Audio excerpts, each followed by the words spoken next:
Well, for the first time since January of 2003, an affiliate of the Ottawa Senators will play here in Grand Rapids. Tonight, we present the first of a two-game series with the Belleville Senators, and we've got you covered with our game day preview brought to you by Michigan First Credit Union.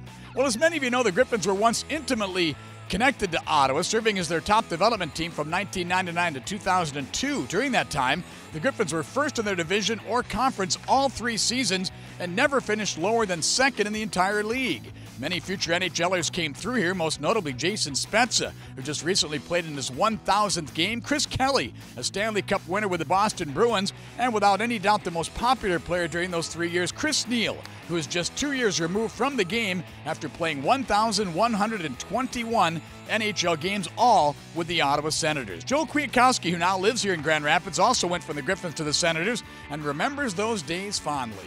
Just two great organizations to start a career. The memories and their concern for us players on and off the ice for development just helped my career so much. The memories, the coaches, the players that I had, Bruce Cassidy, Chris Neil, to name a few, just filled with memories and gratitude and love for both organizations. And they helped with my career so much, and I'll never forget that.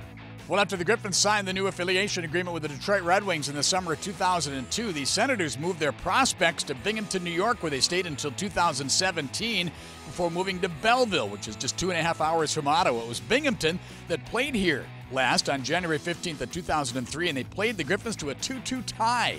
Remember back in the day when there were actually ties in the sport of hockey?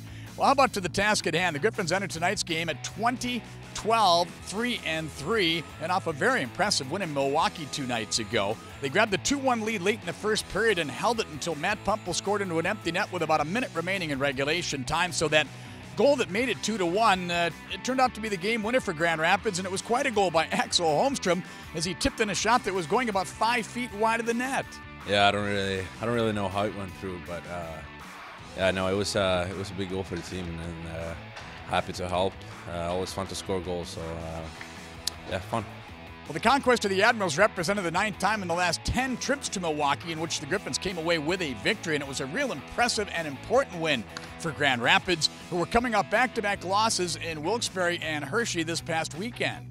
Huge win, divisional game, and you know how tight the standings are right now with the top 5 teams right now are so tight, and that was a big win, big 2 points that we needed. So Patrick Rebar turned away 28 of 29 shots in a very impressive performance that lowered his goals against average to 2.30, which now ranks him second best in all of the American Hockey League and earns him another start here tonight. Griffins get Brian Lashoff back from the Detroit Red Wings to solidify their defense, but now they have a veteran problem, so that means Carter Camper will have to sit this one out tonight as the Griffins back on home ice this evening in a building in which they've earned points in 15 of their 18 games so far this season, going 12-3-1-2. The Belleville Senators enter tonight's game at 17-20-2 and tied for last in the Eastern Conference's North Division. They'll be without 5 players on recall to Ottawa, all since Christmas time. So they've had 43 transactions already this year compared to the Griffins' 21. All right, same 2 teams go at it again here tomorrow night. We hope you'll be here. And thanks for tuning in to our game day preview. I'm Bob Kaiser inside Van Andel Arena.